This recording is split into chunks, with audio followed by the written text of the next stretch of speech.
So welcome to the very first episode, Neil. Oh man, after this you won't want people like me, you want some funny people. No, it's awesome to have you along. As you know, the show's called Got 5 Minutes. A huge reason for that is, when we worked at Māori TV together, I'd often kind of pull people aside, and knowing that it's always going to be a longer than 5 minute kōrero, I go, hey, got 5 minutes for a quick chat? Yeah. 2 hours later, it's kind of what's inspired the name here. Good, it's cool. Yeah, it's awesome to have you along. Thank you, appreciate you inviting me. Let's go back to the start. I know you went to Rotorua Boys, so you grew up a little bit down there. What got you into broadcasting? Well, look, in the army, I grew up in the army, so I was an army brat. You don't have a lot. You have a really good life, it's fun, but it's only when you start getting older you realise that, you don't have a lot. But growing up in Wairu, and I know it's Waiuru, but Wairu is where I grew up,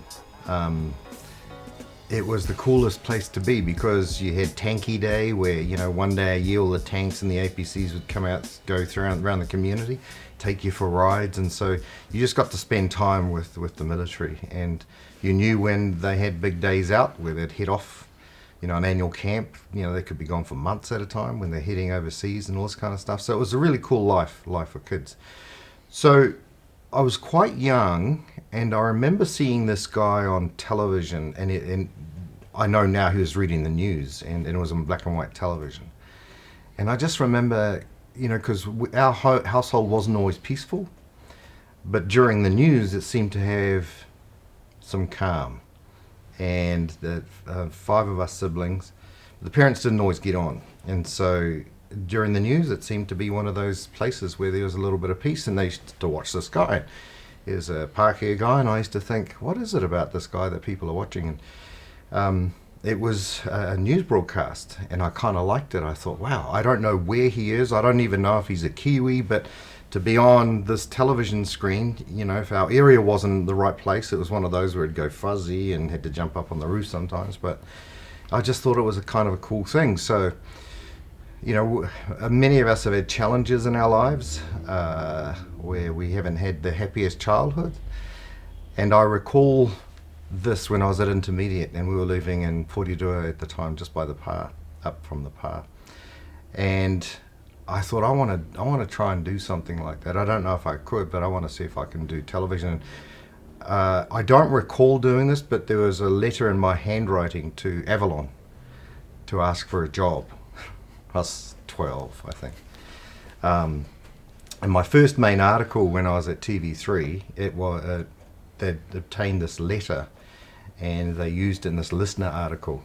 And it's very surreal when you're just this little Māori boy, and all of a sudden the listeners doing stories on you, women's magazines are doing stories on you. So it takes a little while to get accustomed to that type of attention. So after that, I didn't really think too much about TV, and I'd always loved listening to the radio, and I felt that maybe the radio is a way to set up some kind of career, so I focused on radio. And every time we'd go to some place for a holiday, I'd go into the local radio station. They used to have local radio stations. They still do, kind of, but then It's very different, eh? Gizzy had its own station, and just for Gisborne. And so places like that, we didn't go to Gisborne on holiday, but places like that would have their own. So I'd just go and watch the announcers, and it blew my mind that they were just talking and it's coming out over the radio. It's like, wow, this is so cool. And I always dreamed about doing it. So in Rotorua, I went into the local station and I said, I'm really interested. And the program director said, sounds good. Yeah, we might be interested. How old are you? And I said, 13. And he goes, oh, I might have looked a little bit older. To me, I wasn't looking older. So he said, well, come back, when you finish school, and we'll do some work with you. So I kept coming back. And then I got an opportunity to do a course in Wellington, which was really cool. And then I get accepted, a little ways down the line, I get accepted to the full-time course, which was a special course, man. It's not like today where you've got to go to school for 4 years. This was a kind of an elite school. And on the wall were the photos of Paul Holmes and Hoskins and all these radio people that were like really iconic. And I wanted to get my face on that wall. It was just a dream of mine after the first course that I'd gone to. So anyway, I went to the full-time course. I topped the course, and I didn't know it until someone said, whoever goes to the Tonight Show at that point is the top. And I got posted to the Tonight Show. So that was my radio start. I struggled. I wasn't getting it right. And I don't like the term bullied, but some of the older announcers would be trying to tear me down. And there was a guy there, Ron Hamilton. He was the music director of the Tonight Show, and he came and spent some time with me on air. And I said, I don't know what's happening. I haven't done anything to these people. And he said, take a look at you. Take a look at them. You're going places, and they're not. And you're just this upstart that's come in, and they don't like you. So I started realizing that people are not going to like you no matter what. It doesn't matter. It's not about who you are. It's about what you represent sometimes. So I went to the big boss of Radio New Zealand at the time, and I said, I need to leave Wellington. And he goes, what for? And I said, I can't get this, I'm struggling to connect with people. And so I went to Whangarei. Cool time. Tony Johnson, rugby commentator. Yep. He was a bit older than me, but he'd gone there just before me, and so we had motels next to each other while we were finding accommodation, so we worked there for a little bit together. And then I was posted to Greymouth. David Bryce, who's one of the big shots and has been at radio for some time now, he was the program director down there, so I got to work with him down there. Cool. Played rugby down there, played for the West Coast Māori team, because the other one was, I didn't know most of them, but I knew the Māori players. It's like, sweet, let's do that. Then I got posted over to Gisborne. I was only going to be there a year and ended up there 3 years. Yep. And while there, Ernie Leonard came over, and Ernie Leonard is an iconic television, there weren't many Māori people, but he was on television, but he used to do, is it On the Mat? He used to front this wrestling program. Yep. And he was producing, and I think he was head of the Māori department at TVNZ as well. And anyway, he wanted to audition me, see if I could see what I was like on camera. He liked it, so he gave me some presenting roles in the telethon. Was that your first experience with TV? Yeah, totally. The first time I was on camera. And I didn't know, you do what you think you're supposed to be doing, and I didn't know if I was probably all right, but I don't think it was great. And Tem, I knew Tem Wed at that time, and he was over in Gisborne too, so they had quite a Māori contingent, which was really cool. And after that, Ernie said to me that I should look at television as a career, and I said, that's sort of way out there. And he goes, no, he said, I think you have some ability. And actually at his funeral, his wife came to see me, and she said, Ernie's really proud of you. And that was a pretty special moment for me. Man, that's cool. Well, who were some, before, because I do want to move on to TV in a second, but who were some of your inspirations back then in the radio world? Who were some of the ones that you wanted to kind of, not imitate, but to be honest, it was a freaky thing for me to start off with when I was on radio, because I remember records, people might not know what they are, but I remember changing a record when I was first on air and not realizing it, but my hand was shaking. Like I was looking at this thinking, what the hell is this? What the hell? So I realized I must have been nervous. So what I did is sometimes I'd pretend I was Paul Holmes. I pretend because it gave me confidence to be me. And then when I got comfortable, and another one I used to do is Kevin Black, because he was like, Bruce Bentpine from Havataka. He'd do all these radio phone calls and stuff, and I loved him. Two separate, but I would pretend for, to get my confidence, that was one of those two, because I thought they were awesome. And it was a thrill getting to know Paul, much later as well, and him knowing who I was, like, that's Paul Holmes.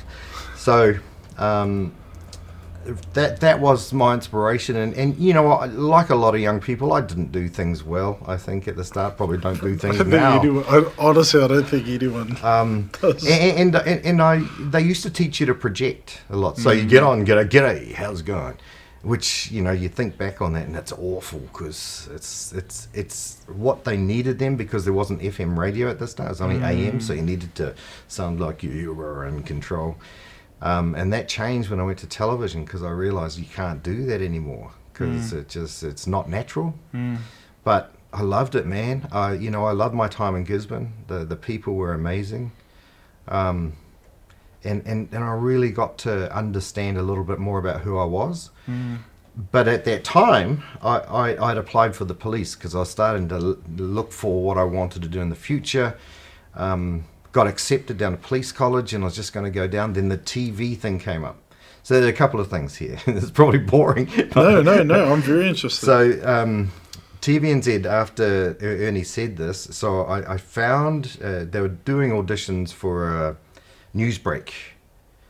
And I found out later they're looking for a female for this particular role, and that's cool. I got flown by TVNZ to Auckland, first time ever done that. Put me up and looked after me, and I felt, like a bit of a star, and it was kind of exciting. So I did this audition, and there was a guy there that was his job was to look after me, and he looked after me, and he goes, you know what, that audition was really good. And I said, oh man, thank you, I appreciate it, because I didn't know what I was doing, just had to read some words. And he said, I'm telling you now, he said, if you don't get this job, you're going to come up on the opposition screen and people are going to wonder where you came from. So we caught up when I ended up working at TVNZ, and he said, do you remember me? I said, yeah, of course I do. And he said, Graham Booth is his name. And he said, do you remember what I said to you if you didn't get that audition? And I said, yes, I do. And I appreciated it. He said, that's exactly what happened. As soon as you came up on TV3, he said, everyone at TVNZ is going, who the hell's this? How come? And he said, I told you guys that this guy... Anyway, so that was flattering for me, and it was kind of special that some people saw some potential, along the way. So from Gizzy, so that's what happened. And then there was a secret Cloak and Dagger auditions for TV3, so I thought I'd do that. And I had this awesome Tom Selleck moustache, as you do. Am I right? So I had this big moustache, and then I did this audition, and it was Cloak and Dagger because there were a few TVNZ people that were coming over to do it, all secretly. So you always, especially in this industry, you definitely have to be careful of announcing anything or any movement, because they'll just ditch you. They 100%. And so I did the audition, and then they called me up and they said, look, we're interested. How do you feel about getting rid of the moustache? And I almost said, nah, I'm good. What an idiot. So I thought at that point, I said, yeah, I'll do that. So they flew me up to Auckland, and I'd already been accepted to police college at this point. And they just brought me into the office, and they said, they took me to lunch. I came back there, had a contract in front of me, and they said, sign the contract if you want. If not, no harm, no foul. We're all good.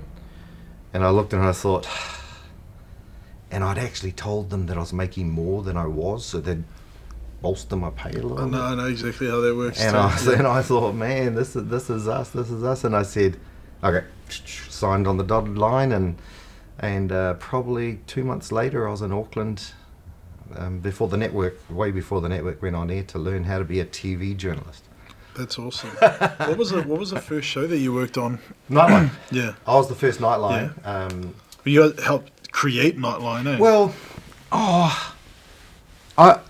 the first Nightline was like a 10-minute bulletin. Yeah. And so I think we went on air maybe October, I can't remember exactly, October, November in 1989. Yep. And mine was that 10-minute bulletin and then news updates. Yep. And then it changed. Then they brought Joanna Paul and Belinda Todd, and they did maybe a couple of years. I can't say for sure. They did a couple of years, I think, and then they brought me back. So I then did Nightline for 2.5 years. Ah, yes. But in that meantime, I was the host of, I had my own sports show, which was pretty cool. And because TV3 didn't have much money, so we almost had to get sponsorship every time we'd go somewhere. My first interview with Graham Lowe at Manly was, I had to try and find a sponsor to get over to Sydney.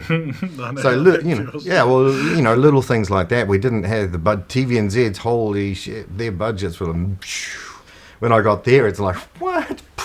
Yep. Anyway, so I loved that because I wasn't very good at television, and I just wasn't. I struggled with it. I didn't know how to talk to cameras properly. Not like now. I just didn't know how to talk to cameras properly. I didn't know how to talk properly, and And I struggled. Did they have I mean, now there's things like broadcasting school. There's different schools for TV. Was it like that, or was it very much learn on the job? No, there was nothing around. I must have had something for them to think, let's put this guy on air. Yeah. Well, I'm guessing the radio background. It might have helped. Yeah. But it was just different, man. Like, I don't even want to look back because it'd make me cringe too much. But I just remember thinking at the time, what am I projecting? So I'll be going blah, blah, blah, blah. And I think, I've got a microphone here. Yeah.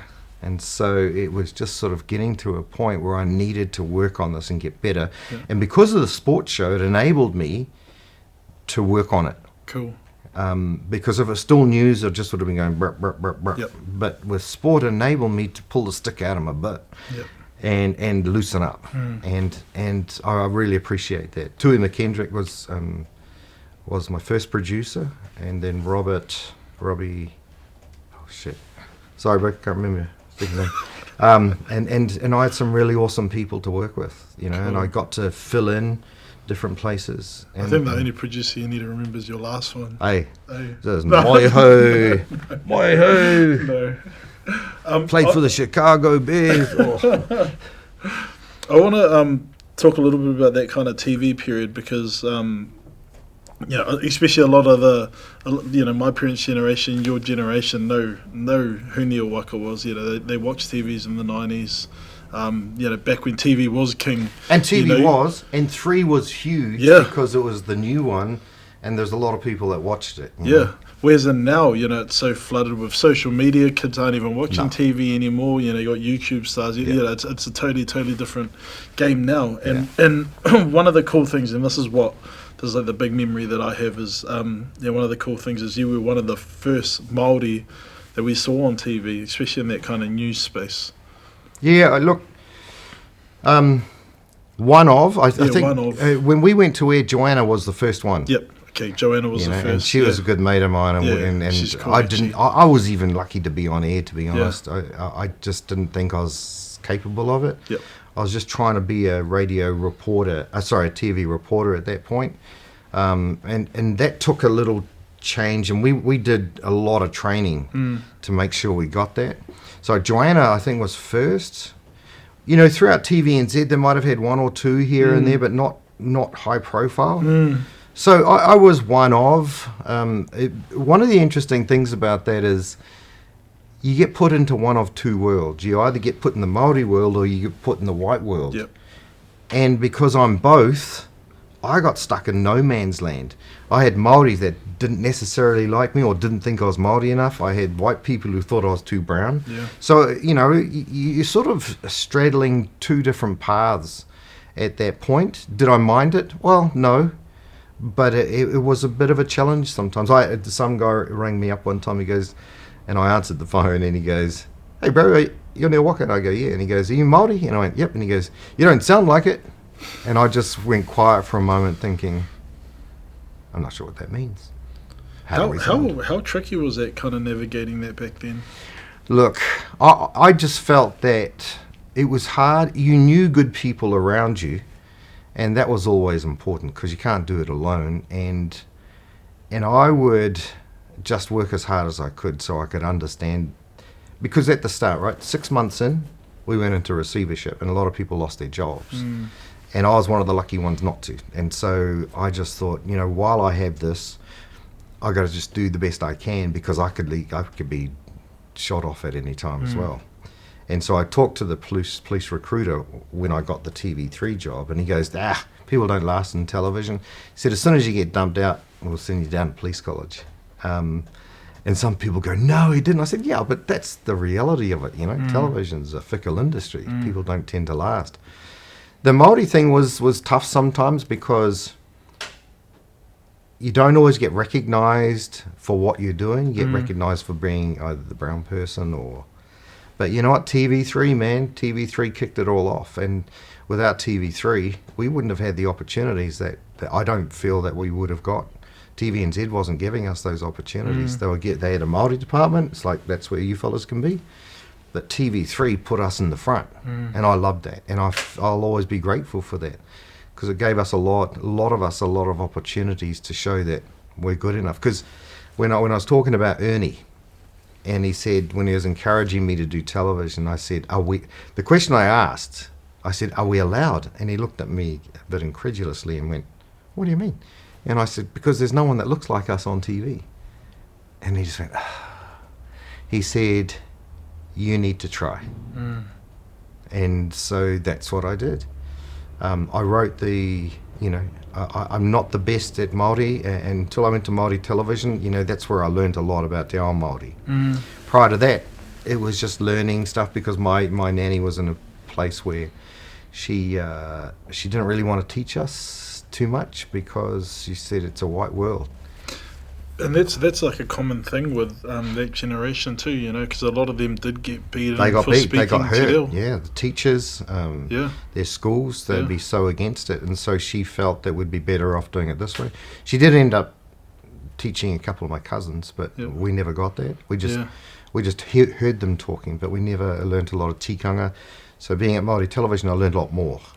Still not there, but what I did, the Māori words were still important for me, so I wrote a curriculum for Māori pronunciation, and I'd write it phonetically, if you like, not in the official phonetic language, but I wrote way it that you can understand, so that people could understand. For example, we know today, right? It's taupo.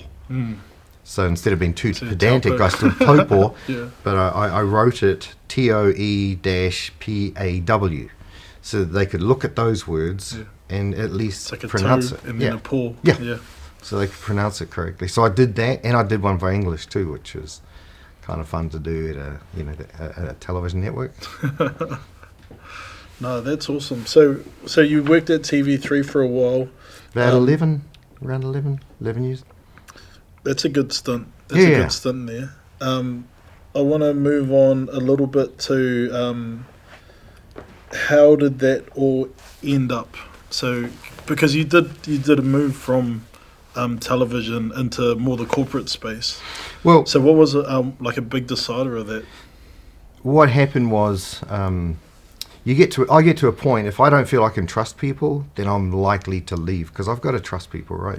People that you're with, you've got to learn to have that kind of trust for people to know that they've got your back. Yeah, totally. And most did, which was quite good. And then I felt that because I was the network trainer for reporters and presenters too when I was at TV3, I did that and I was the weekend news anchor and the fill-in for Hawkesby.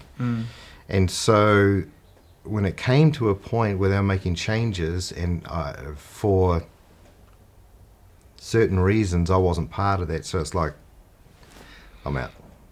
So I had decisions are being made behind your back. Yeah. I mean, it's the same time. Left, right, and same time Hawkesby left. Yeah.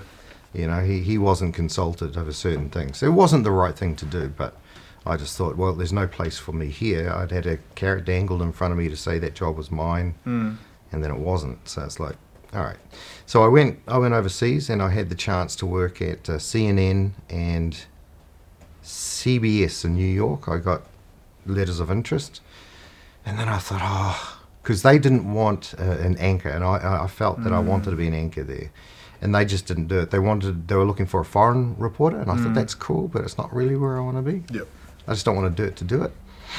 Came back to New Zealand, ended up working in radio, starting in radio again at the radio network, which was amazing. And then TVNZ came calling again. But TVNZ had been contacting me prior to when I was still at TV3. And sometimes you have that loyalty. It's like, these guys gave me my start. They've been good to me. They've looked after me. I said, I can't just do that. Yep. And so when I came back, I got an opportunity to fill in a weekend sports show, and then got offered the breakfast news show with Kate and Mike. Yep. Before they were Mike and Kate. Yep. And so we did a year together, and then I got the late news after that, the late edition. And then after that, 6 o'clock. So I was with Judy Bailey on her last year at 6 o'clock, which was pretty freaking awesome. Yeah, that's really cool. And we talked today about it. You Yeah. know. I say, man, that was one of the biggest thrills of my life. But it's cool when you look back at certain opportunities like that. Like, I mean, at least I know when was working at Māori TV or working at NZME, these places here, when you're in the middle of it, you're just in the middle of it. You know, Yeah. you get so caught up in the drama. Like, you're Yeah. loving what you're doing, Yeah. and it's chaotic, but it's not until you have a bit of time away and you reflect on it and you realise, actually, there were some really cool times. And it's got to be about happiness. Like, Yeah, you know, do you work to live or live to work? I totally agree. You know, it's like, what do we want in our lives? Do we just want to be worker dogs, so we just go out there and work, and then we retire? Or do we want to have some happiness? Because my philosophies have also always been around evolving. You know, I have to be better. If I'm not going to be better, what's the point in staying? Yeah. Preach it to the choir. And that's when at TVNZ, I'd been there almost 11 years. I've been to the Athens Olympics. You know, and as I said, you know, it was a different story, and I just thought, I want to do something else. I think my time's done, and didn't know if there was going to be something else outside of it. But then you managed to work for General Motors. General Motors first, yeah. Yeah. Didn't know anything. Yeah. Tell us about that. Tell us about moving over to General Motors. What was that like, that experience of moving from broadcasting, this world that you'd been, you know, like, you could argue that radio was a baby step into broadcasting, so you'd been in it for, you know, 20 plus years by that stage. Oh, look, what was it like stepping from there into corporate? it was one of the hardest things I've done work-wise. I had no idea what I was doing. I think one of the reasons they were interested, because they were having some media problems. And so one of the things I did probably wrong was I took care of it quite quickly, thinking, we're good. But I didn't take people on the process. I didn't understand that a process is always required. So I learnt. And I spent a lot of time learning, observing more experienced colleagues in that communication space. And I went back to university, spent a lot of time there, getting papers on specialised areas. I was involved with PRINZ, PR Institute of New Zealand, to just learn, get as much as I could so that I could do this job better. And then I got to a point, and it's like, all right, this is like I need some more challenges now. Went all around the world a few times, you know. It's like I need some more challenges, and then Coke came up, and I hesitated at first. Yep. But one of the best organisations I've worked for. It was sensational. The people were just so cool. Cool. And my first day at work, people are saying, "Oh, good morning," and it's like, wait, are you saying that because I'm Neil Waka? Are you saying that because you're just making out you're nice? Or you just say, it was the way it was. Nice. It was a really, really cool environment to work on. People worked hard. There's some cool people, man. I mean, I think work culture is so underrated. I totally agree with you. Yeah. You know, it's like, look after your people. Yeah. People number one. I totally agree. People number one, they'll die for you. Yeah. You don't look after people the same, they're just coming to work. They're coming to work. But if you can change that environment, will that come up? Mike, can we hear the... Yeah, we can hear it, but Should be. we might as well pause now that we've... We're talking about people will die for you, so... yeah. Look, one of the things that I realised in working for these two globals, and I studied them, man. I looked at them, and I looked at what they're doing, how they're doing it, and they're doing some really good stuff. Not all, but, being with an organisation that had a Kiwi boss, and that's been a key for me a lot of the time. Some cool Aussies that I came across and further afield, but there's a coldness. What do you think it is? Do you think just more cultural understanding? Like, what is it that makes working with Kiwis a little bit more enjoyable than... There seems to be more of a caring attitude for Yep. people. And I don't think that always happens overseas. Like, it's not just talking the talk, they're actually walking it. And, the organisation, the Coke, where I was, there was a Kiwi CEO, and he was a cool dude, man. He was just the coolest dude. I missed some of those people more when I left. Yeah. Because I would have liked to have stayed, but I just, something else was in the offing at that point. So let's talk about that a little bit, because I know it wasn't just us that was kind of talking to you. I know you came, was it 2019? I think it was. You started doing a little bit on the AM show. Yeah, I was a guest. Yeah. I think the first one was at 30-year anniversary or something. Yeah, I think it was. And that's And you where were still working at Coke at this point, but then Yeah. Was it Ghana? Was it Duncan? Well, I was on that show, and I was Yeah. with Duncan, and I was a Yeah. bit hesitant because I thought Duncan doesn't always come across as a cool person, Yeah. and we got on like a house on Yeah. fire. And I thought, this is cool, man. This guy's a lot different than people realise. Yeah. He's actually a pretty, and we're seeing it on. Well, on his You know, social on stuff his now, socials. man. I'm actually really enjoying the He's stuff that actually a good doing. dude. Eh? Yeah. We got on really well, and I've always taken the time for him. So I was a guest on that show, and then the networks were interested in having a chat, so I had a chat with them, and it's like, I'm good. I'm going to stay in the corporate space. Yep. And then Māori Television came to me, and I did the same thing. No, it's all good. Came back, and they said, what would change for you? And I went, I said, look, I'm not interested because I've worked hard to get where I am. I'm a senior management leader. I've got a team responsible for, in a big organisation, and I'm learning still. And I said, look, if I was ever to do it, I don't want to be told what to do. I've got a lot of experience, and now in the business world, and I want to collaboratively, but I want to do it the way I feel it should be. And he goes, yep. And I went, and he said, what else? And I said, I don't want to be rude to people. And I said, look, hard questions need to be asked, and that's important, but I don't want to be rude to people. Because being outside the media world, and sometimes you don't understand that if you haven't stepped outside, people work really hard. Yeah. And I think most, not all, most are really well-meaning people. And so I always want to give people the opportunity to answer. I've always struggled with this as well. No. Especially because a lot of my, where I grew in this kind of mahi was at NZME, so Yep. within the Herald system, and kind of understanding how, like, I always struggle with that. I get that we need to ask the tough questions. Yeah, I we get have certain to, right? things need to be said, but there's a way we should approach every single story. It shouldn't be the same blanket to the. That's what I think. Yeah, and look, and I said, I don't want to be rude to people. I don't want to ambush people. Yeah. I don't want to do that. I wanted to show that it can be done this way. Now, was that successful? Well, I loved it. It was one of the best shows I've ever been involved in. That's where we met, which was awesome. But when things change in management and you don't have the same people around, it becomes more challenging. But I loved that. Was my favorite show of all time because I got to speak to exceptional people. Rappers. What? I got to speak to a lot of Māori and Kiwis doing exceptional things overseas.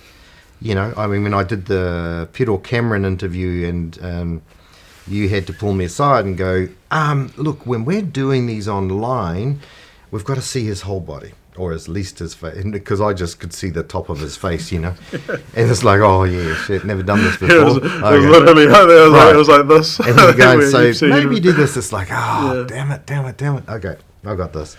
So I very seldom make the same mistake twice. So, always made sure. The only other thing I did was when we were recording over COVID, sometimes I didn't hit record properly.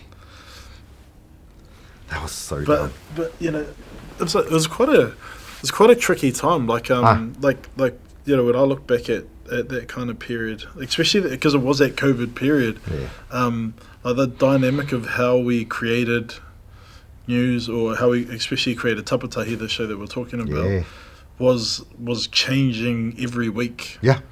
We went from, we'd send cameras out to people to, okay, we can't be in close contact anymore. What's our next option? And let's use Skype. And during that period, Skype was getting shut off. So then, like, okay, how we move away from Skype, and we had to move to Zoom. And Zoom was low quality. We still had to do that on TV. What was, because you had a little bit of a hiatus from the TV world. And in particular, I'm talking more about Tapatahi versus how it was with TV3. What were the technical challenges that you saw were much different? Because there was a decent gap there, and technology's changed a lot over that period. There was a lot, but I didn't get involved in it. That was, you guys, you clever people in the background were doing that. I I was just doing the front stuff. But I tell you what, it was a very surreal experience for me being back on television. And I felt that I loved it. It was like, I know this stuff, and I've got a lot of experience in this stuff. Why did I leave? That's almost what I was thinking. Do I want to be TV full time again now? No, I want to do things that we can highlight good things about people. You know, like we've talked about doing something where we can visit Kiwis that are doing exceptional things overseas, not just catching trains and doing OEs, which is all cool anyway, but we've got so many Kiwis that do exceptional things.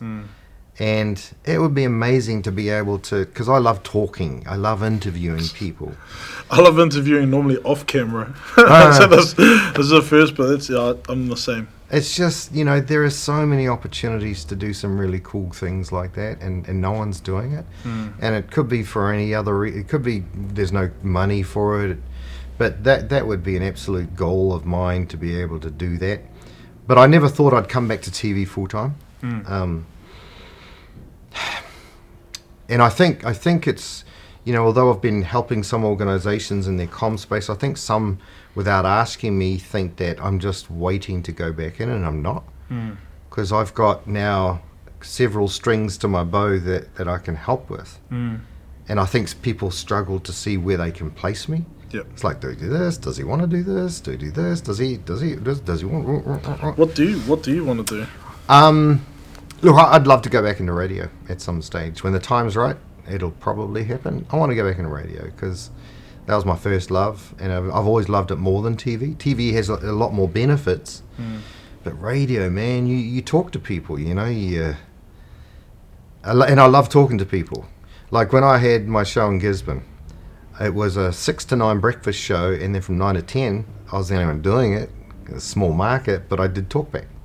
Because I wanted to use my journalism experience. I wanted to interview people, and I loved that. That was a very, very cool thing. That was one of the funnest things I've done in radio. But I want to make a difference with the experience that I've got and the people that I've learned, to be able to join these together to do some really good stuff, whether that's TV or radio. You can do both. Look, you're doing this kind of thing, which I think is awesome.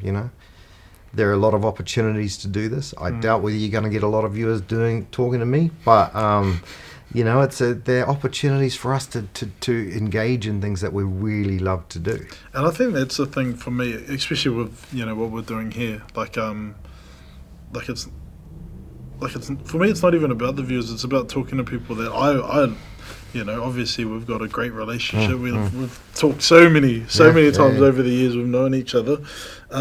But I think there's a lot more that people can offer that we don't get to see. Yeah, a lot of people would see a certain Neil Waka that they see on TV. They go, look at that. They're like, look at this. Oh, he's just a dick. Look at him. But they get to see that side. But there's that's what 5% of your life at the max. Well, you know what? When I what your whānau sees is a totally different thing. What your friends see is a different thing. When I left television, I wanted to be just Neil.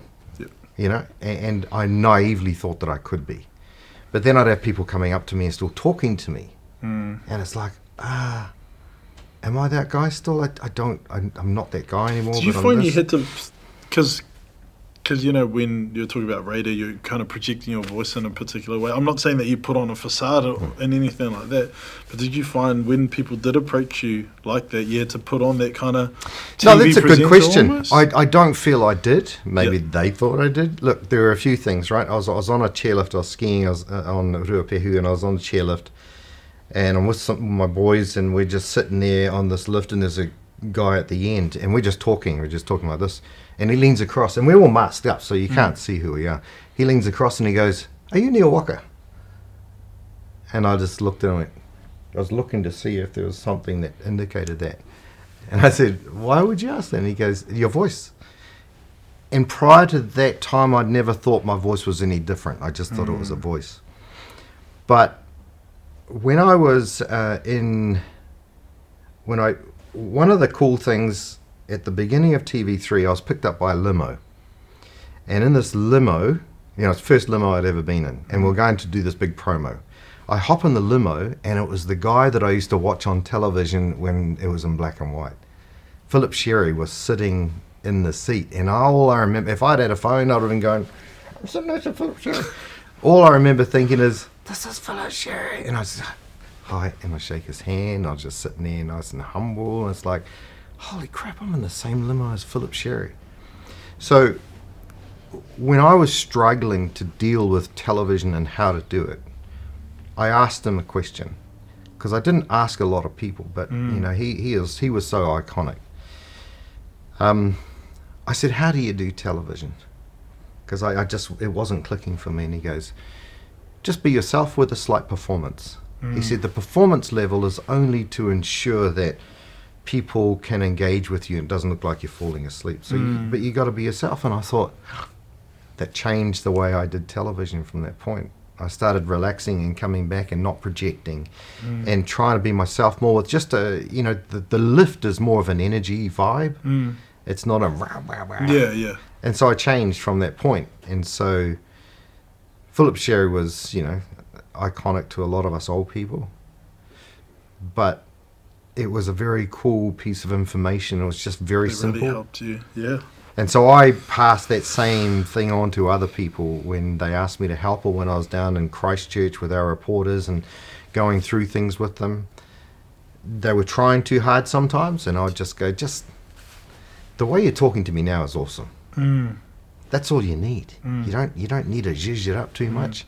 Let your people words connect with that a little bit easier. Oh, that's what I thought. That's what I thought would be the best thing to do, because otherwise you're putting on a facade. People still do it today. Yeah, totally. They put on a facade. It's like, you don't need to. Yeah. You don't need to go, hey, we're doing the blip, blip, blip. It's like, it's a character. Especially if you don't enjoy the facade you put on, so you're just going to exhaust yourself. Oh no, that's what it was. Yes, Yeah. good point.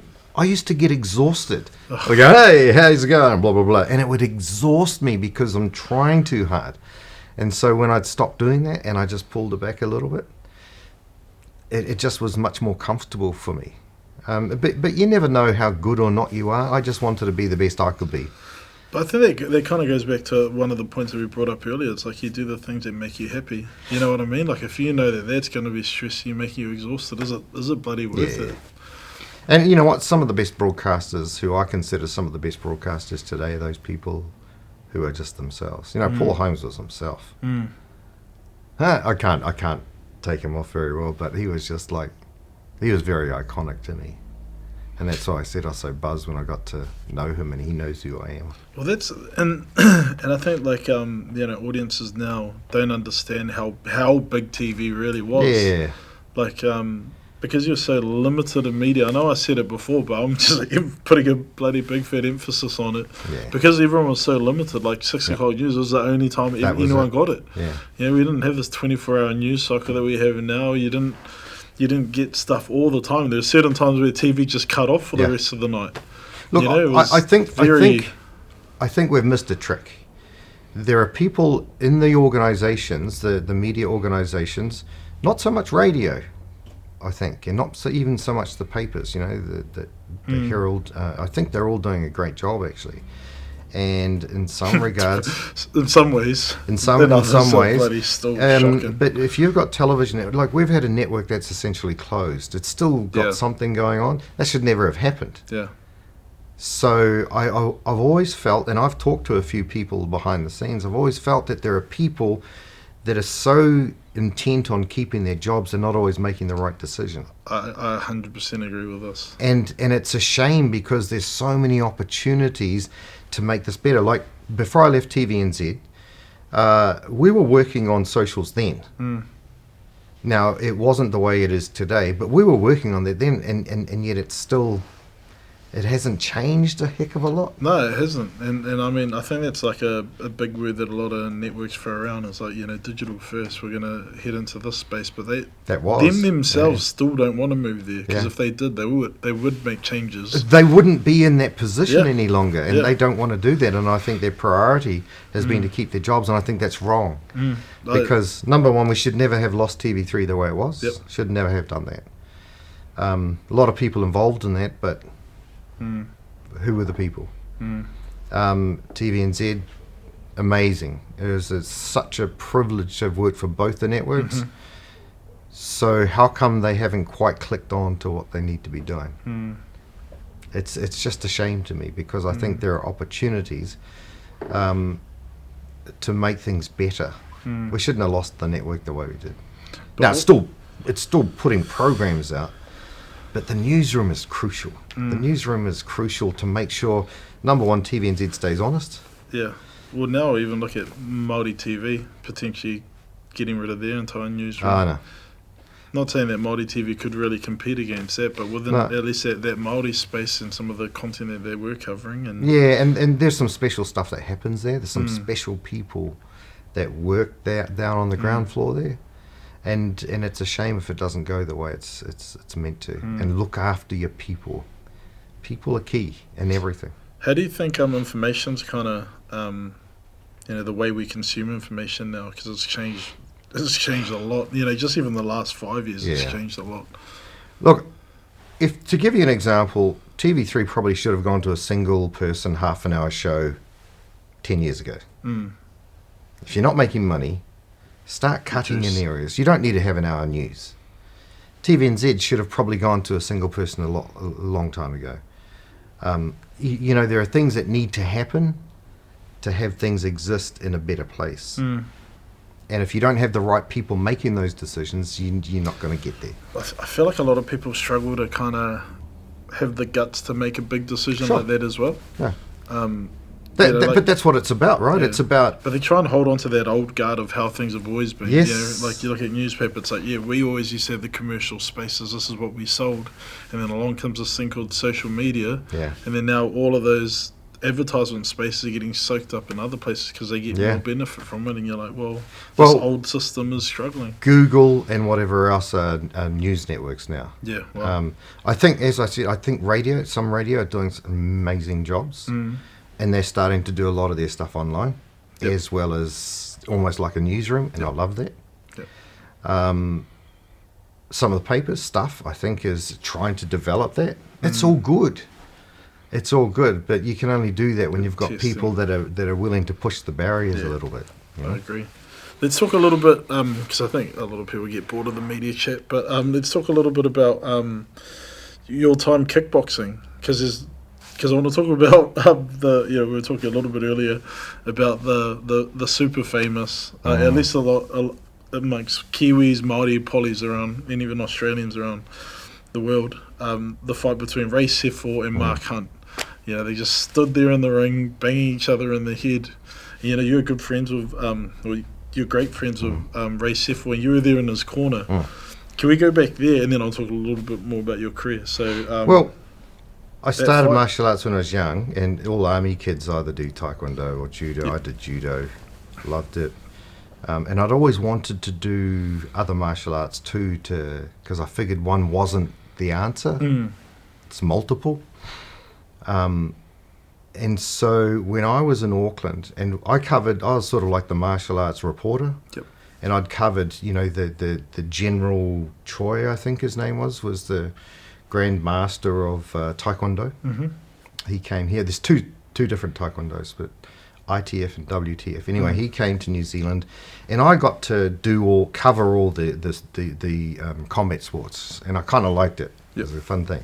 I ended up doing an interview with Lolo Heimuli, who was Ray's trainer, and he said, "Come and train with us." And it's like, and then I did, and I got to be some closest friends with some of these guys, and still are today. And Ray was one of them. We just got on so well. I think for whatever reason we just connected on so many different levels, and we got close, a whole lot of us. And from there, the grandchildren are like the Israel Adesanyas, because his trainer is Eugene Behrman, who was one of Lolo's. And so from our gym, so many different gyms have sprung up.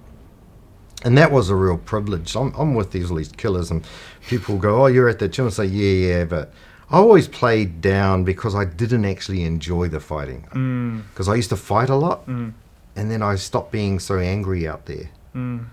And I used to, it was you grow up in a certain environment and you're a bit angry, and I found it hard to hurt people for sport. I'd say it's to Ray, you go, nah, smash him.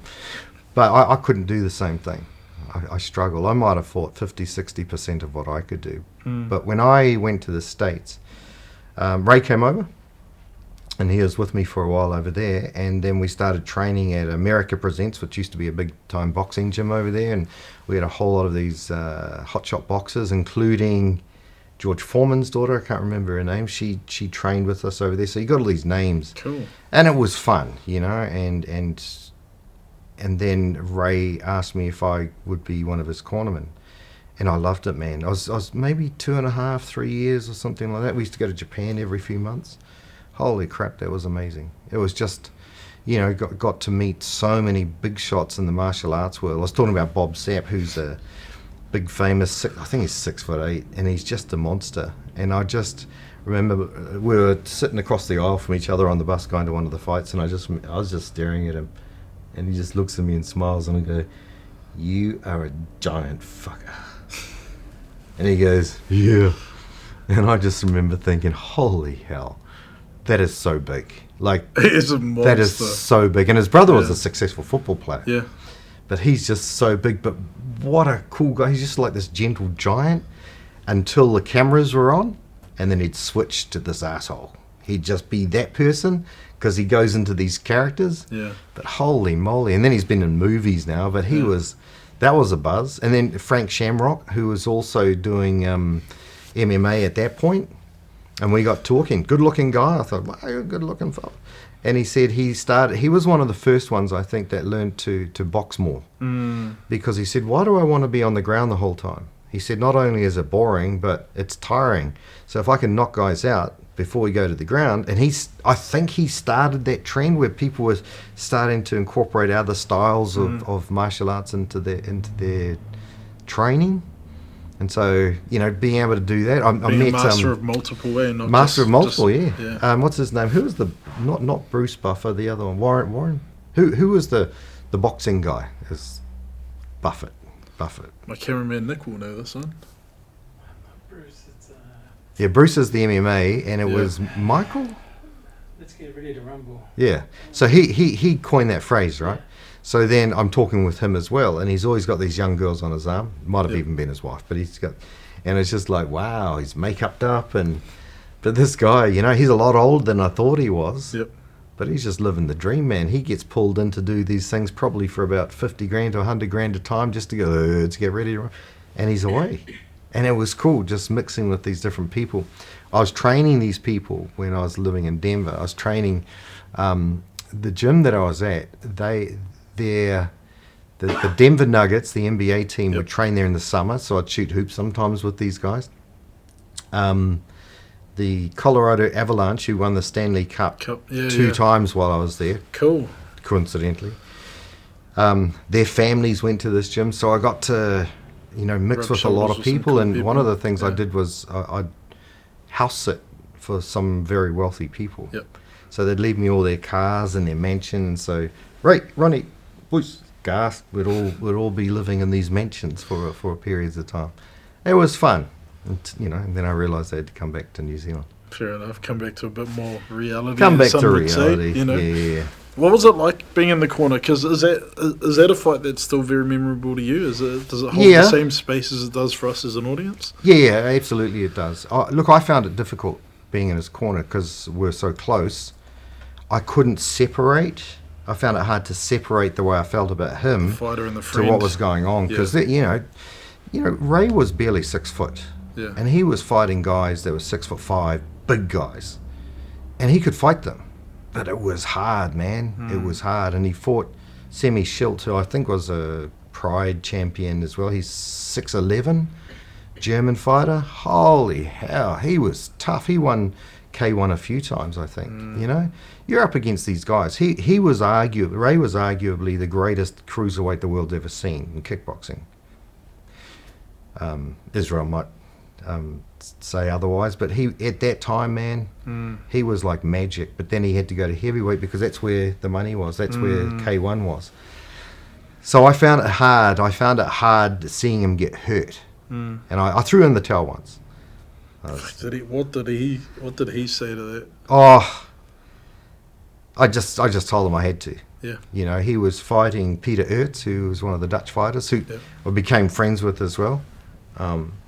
And it just wasn't the fight for him at that time. Yeah. You know, Peter's big. What was it? Lumberjack is what he was called. And we all got to hang out, you know, afterwards and spend time and just have a few drinks together, and that was cool because you got to really know who some of these people were. And I loved doing that. What were you saying in his corner when he did stand there and just punch for punch with Mark? I didn't say anything, man. It's like, I guess, what can I do? It's like, just go. I'm just going, yeah, oh, shit. No, good. And look, I think we're very lucky. Got the win. Yeah. But then Ray split his shin, I think, on that one. I might not be exactly right, but Ray split his shin, couldn't continue, so Mark continued, and he won the K1. Yeah. Man, what a crazy period of time, eh? Yeah, like it was fast. Interesting. We were in Japan a lot, and I loved it. Like, I get excited about things like that. The first time... Fight sports, we're both geeked out over it. Yeah. Well, the first time when I... were arriving in Japan for the first time, Ray's just staring at me, and I went, what? And he goes, this is such a cool thing. You get so excited about this stuff. I said, I've never been here before. Yeah. And we ended up, going multiple times over the next few years. But what a thrill to be a part of something like that. The way it's probably not too dissimilar to the MMA fighters, they have them. I'd always stand back so I wouldn't be in screenshots. They had the fighters come in first, and the crowds were nuts, man. These Japanese crowds were awesome. They were so amazing. And I got talking to some of the girls on those big drums. I'm just going, oh, the taiko drums? Something like that. And I'm at backstage just watching them as they're performing, and I'm just going, this is so cool. I get to stand here while these people are doing all these things. And I go, I didn't know if they could speak English. I go, that is so cool. Oh, and I go, that's so cool. So I got to have all these different experiences. One time, one of the Aussies, he was a bit of a nut job, and there's this in Osaka. There's this bridge that went over the top, and he walked over it. It's quite high, and I went, and Ray goes, "Don't, no, don't." And I went, but anyway, that afternoon I thought, I'm going to do this. So, and it was starting to get windy, and I'm going, no, I'm going to die. I'm going to die coming off this bridge. So I just went up the top. Now, he apparently did a handstand. Don't know that for sure. That's what he told us. And I said, I ain't doing no handstand. I can't do a handstand on the freaking ground, let alone on a bridge. So I went up, and then just thought, did it. Came back down. And I went and told Ray, and he was pissed. I bet he You was. could have got better. I was like, Anything shut could it happen. down. Shut it down. With I'm kind of keen to talk a little bit about your, I guess the struggle that you have, focusing on your career, having this working in media, working in the corporate space, and also juggling that between the whānau. You got a whānau at home, got a wife at home. How tricky is that? Because I think that's a balance that not many people have ever mastered. Not saying that you mastered it, but I think it's about showing I probably we all didn't. have our own ways of doing stuff. I probably didn't master it either. I mean, I think honestly, I know it's a bit cliche, but it came down to my wife looking after my girls. Without that and feeling confident that everything was good at home, you can't do it. But you have to go off and do these trips sometimes. I don't think I was away for a couple of weeks, but for example, what I would try to do to keep them part of it, like when I went to Paris, I'd do all these little storyboards for the girls, like I was looking for the Eiffel Tower when you could see it behind me, and I'd just look up, and all of a sudden it was on top of me, and I'd be going, I still can't find it. So I do these little things so they, when I went to the Olympics, they were a little bit young for that, but I wanted to do things to make them a part of it. Like, for example, when I was at TVNZ, I was asked if I was interested in doing Intrepid Journey. And I said, can I do it with at least my wife? Because I've been all over the place, and I want to do stuff now where I can take someone with me that can enjoy the experience as well. And I was talking to Petra Vegas one time, and her and her husband were doing the travel show, and I said, have you thought about, doing a little family thing? Now, Aussie's doing it now.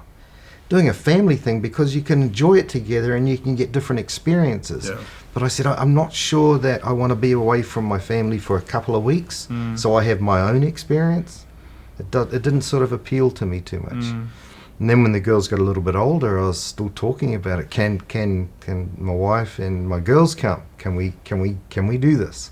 Can we do something? And it just didn't take off. But that's what I would have preferred to do, because there's just so much excitement about life out there, and you want to give your kids the best opportunity to learn stuff and to be a part of that journey.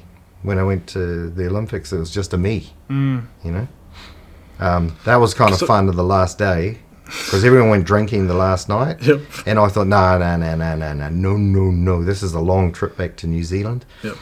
Plus I was on 6 o'clock here in the evening for the news, was 9 o'clock in the morning there, so it was important for me to finish off well.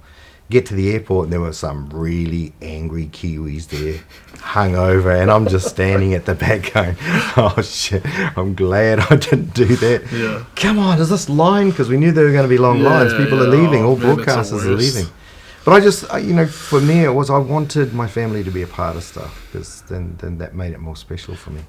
I think that's I think that's something that's really important, because often working in this industry, we get to travel, we get to do some real cool stuff, but unless you're sharing it with people that are important, it's not as good. You just tell them about it, but and Intrepid would have been a cool thing. Yeah, it just would have been. I think John Tomahira went to Himalayas or something, and that kind of stuff would be cool. Yeah, but I want to take someone. Yeah, Yeah. How important are those kind of it's so easy to have heaps of people in your life, but it's hard to find good friends. Yeah, I've got some good friends, but chick over there is probably my best friend. Yep. What? No, whatever.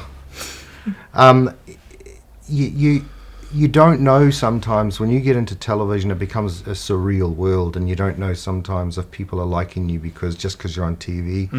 It's one of those cliches as well, where people start putting out their hand for money. They think all of a sudden you're filthy rich, and if you don't help them, then they have a problem with you. Yep. And it's like, I got people were angry at me because I didn't want to invest in their stuff. Like they get angry at me. It's like, well, I don't want to. And then it's like sometimes you don't know who you can trust. Yeah.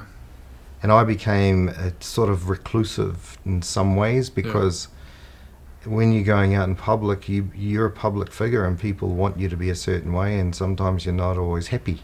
Sometimes you're tired. Sometimes you've been doing a lot of work, and so you lean on the people that and know that they're just, you can trust them at the end of the day. And very often they're people that are in the industry, or they're sports people, or people who have achieved something, because they know what it's like. Kind of drive, and it's tough, right? Because you get into a position where people will try and use you. People try and take advantage of any kind of relationship you have, and that side of it's not fun. And then you're going to have people that don't like you, as we talked about before, for whatever reason. Might be valid, might not. But when I've had people come up to me and say, "Does anyone tell you look like Neil Waka?" And I just go, "Yep." And they go, "Yeah, I'm an impersonator." Well, I'd say, some of them, there'd be several of these, obviously, or multiple times, and then sometimes I'll just go. They say, "Is he related?" And I go, "Yep." And sometimes I've made disparaging remarks about this guy Neil. I just have, because it's like sometimes you're just tired, and you just, people are looking for something. So I do. And my wife said to me one time, "Just tell them it's you." And I said, "Yeah, but I don't think they care." So then the next time, the guy came up and he goes, "You want to tell you look like Neil Waka?" And I went, "I am." And he goes, "Okay." Right? Like, who the hell wants to be Neil Waka? And I'm just looking at him, and I go, "I don't know what to do now." Yeah, I'm just a wannabe. That's But I think that's always the hardest thing, eh? Like, you know, people would see you on TV or whatever. In whatever case, you know, if they see your face in places, they have this idea about you, but it's not Sure. it's not the reality of who you are either. no, and like the thing I used to get all the time was, oh, I thought you'd be taller.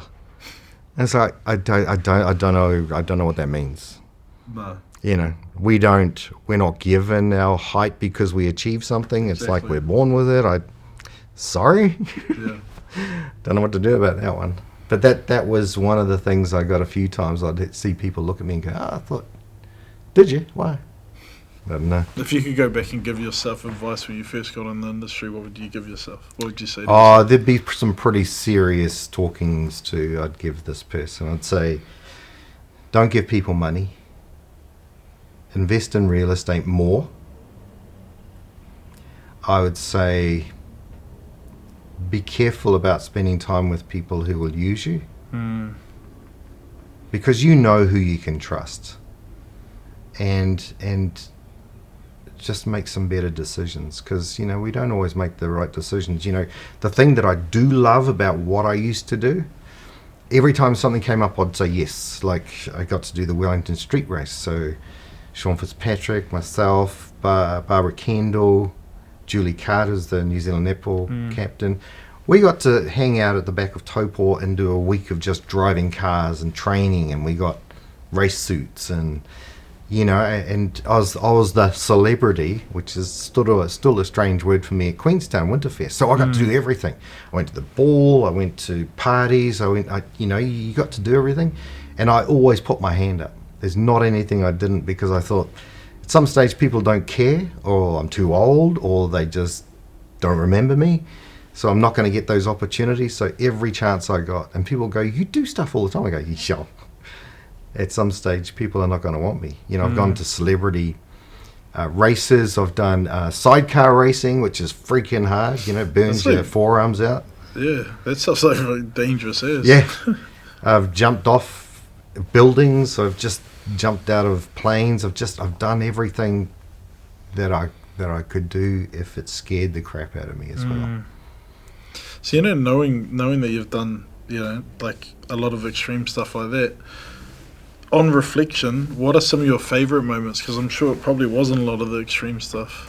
You know what it was? It was the people that I met.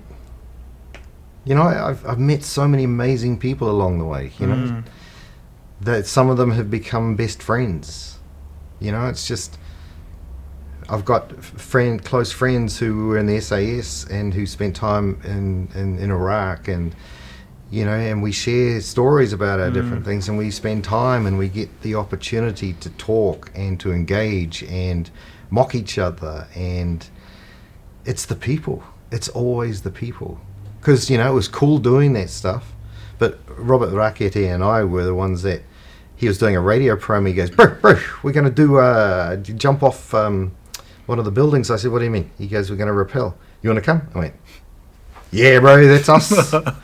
And so he did it first, and all I said was to the guy, what's the coolest way to jump off here? And he goes, because you go perpendicular. And he goes, don't hold on. And I went, wait a minute. You're saying that I have to actually let the rope go? And he goes, yeah, let it go. And I said, serious, bro, because if I die, I'm going to haunt you. And he said, nah, just do it, because everyone goes down holding on or just free. And I said, all right. Took a breath, and I just flew out.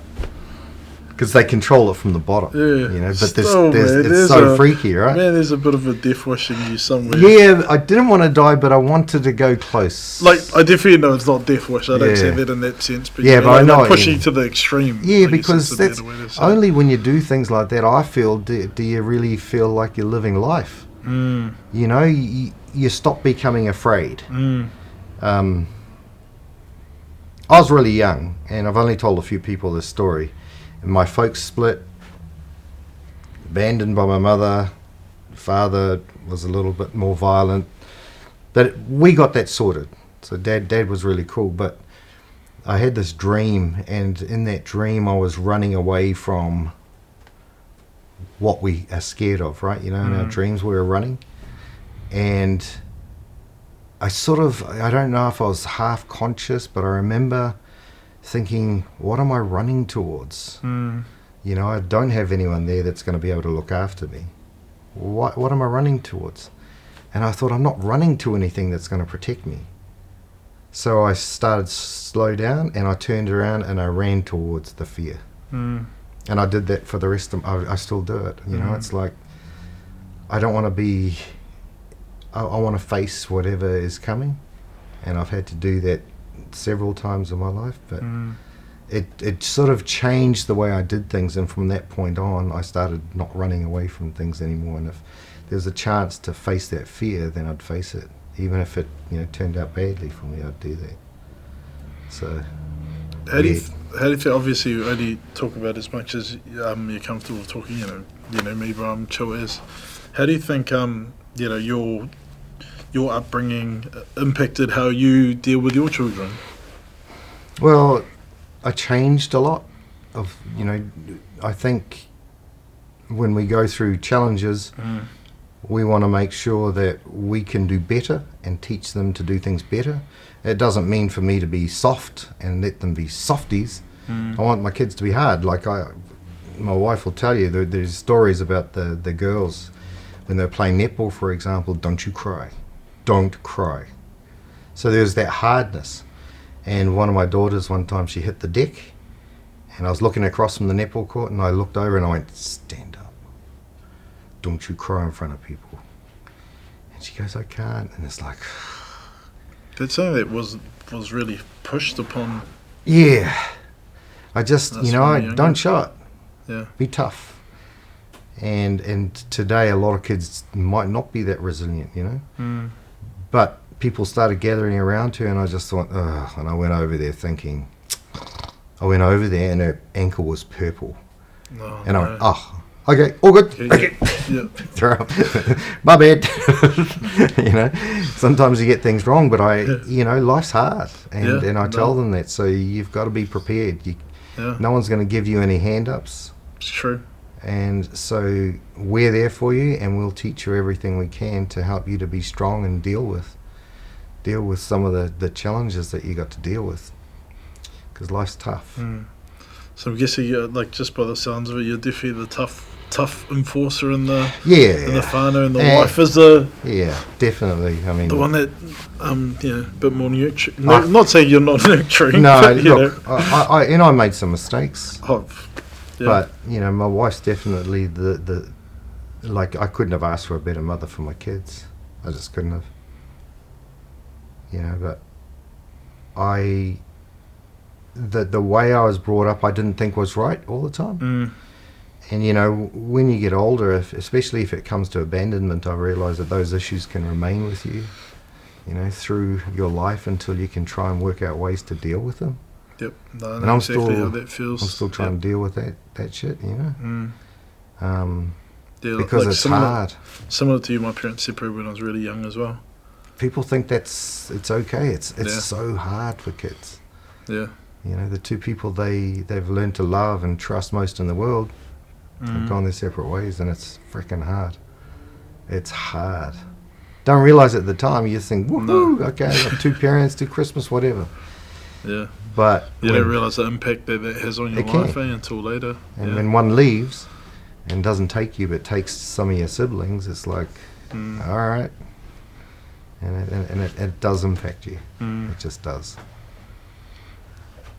Talking about, you know, life lessons and stuff like that. What's a bit of advice you'd give to young people nowadays? I know that we talked about the advice you'd give to yourself, but what's general advice you'd give to you know, young people? Like, you know, say if you're talking to your daughters, for example. Work hard. Don't expect anyone to do anything for you. I can't judge too much whatever that looks like. You know, kids are doing stuff and flicking their gear off on screen. I don't have they do whatever works for them, right? Because we've all got to survive. But if you can work hard and set yourself up better, and on top of that, just be good to people. Be good to people, because people aren't always going to treat you well. But just be kind to people. It's a big thing that people hate. Jacinda, right? That's one of the things she said, and it's true. Just be kind. You don't have to be haters, and there are a lot of people who just hate people and are angry, but it's not people, it's actually themselves they have a problem with. Definitely. And I would say that. Work hard, don't expect a hand up, and be kind to people. I think something that I've kind of become a little bit more self-aware of recently, I'd say only really in the last year, is being present in the moment a lot more.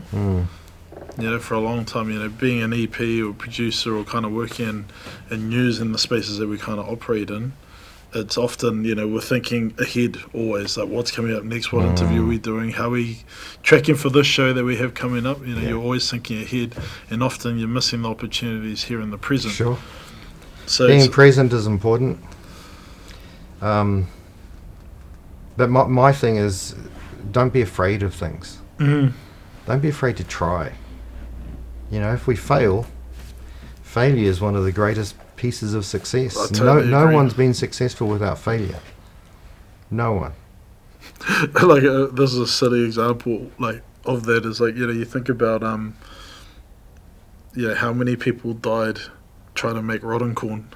You know what I mean? Or how many people have died trying to make a bloody cup of tea, or whatever we kind of take for granted nowadays. How many people died eating deadly nightshade when they thought it was puha? Exactly. I brought deadly nightshade home one time thinking I was doing cool, and my nanny goes, "What have you got there?" I said, "It's got us some puha." And she goes, "That's not what we'll be eating." But Cool. yeah, it had to come from somewhere. Yeah. I think kindness is underrated. Yep.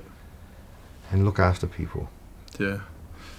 Just before we wrap up, the last thing I kind of just want to bring up is gratitude. What is the biggest thing in your life that you're grateful for? Well, cliche for life. I don't think I was going to be alive this long, actually. But the biggest thing, without a doubt, is family. Having people that you love and they love you. I don't know if you get much better than that, because there are a lot of people that make a lot of money, but at the end of the day, the money's not the most important thing. You got to survive, but at the end of the day, it's the people who love you and care about you.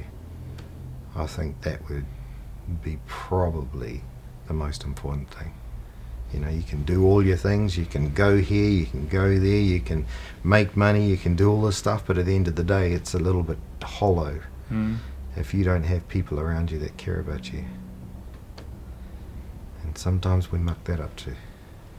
Oh man, I think life's just full of failures, but every now and then when we have the odd success, that's what we highlight, isn't Yes, I'm alive still. it? Yeah. Yeah. Nah, awesome, bro. Thank you so much for coming down and being part of the show, and being the first guest.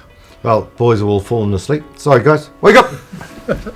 Oh, look, it's been a privilege. At the very minimum, sometimes these things are about us being able to speak our truths, and that's always a good thing, and being able to be open with the things we talk about. Amen. Amen. Awesome, bro. Thanks heaps.